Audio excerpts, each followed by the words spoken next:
De ki, o Allah təkdir. Allah möhtac deyildir. O nə doğub, nə doğulub. Onun bənzəri də yoxdur. Allah, ondan başqa ibadətə layiq olan məbud yoxdur. Əbədi yaşayandır. Bütün yaratdıqlarının qəyyumudur. Onun nə mürgü, nə də yuxu tutar.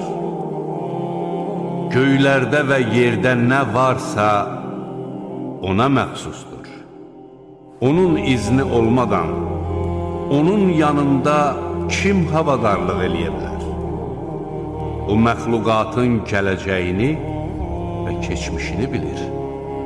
Onlar onun elmindən, onun istədiyindən başqa heç bir şey qavraya bilməzlər.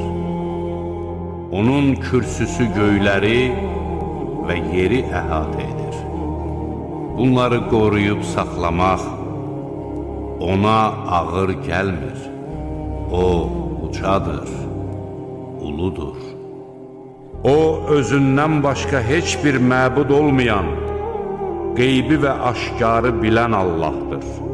O mərhəmətlidir, rəhimlidir.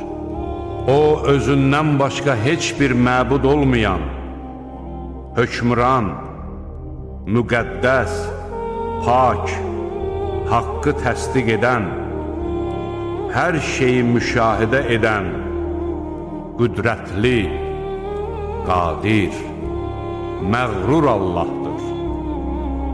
Allah onların ona şərik qoşduqlarından ucadır.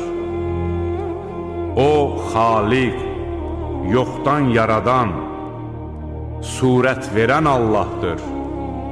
Ən gözəl adlar yalnız ona məxsusdur. Göylərdə və yerdə olanların hamısı onun şəninə təriflər deyir. O qüdrətlidir, müdrikdir. O göyləri və yeri icad edəndir. Onun zövcəsi olmadığı halda övladı necə ola bilər? Hər şeyi o xəlq etmişdir. O hər şeyi bilir. Budur sizin Rəbbiniz olan Allah. Ondan başqa ibadətə layiq olan məbud yoxdur. Hər şeyin yaradıcısı Allahdır. Elə isə ona ibadət edin.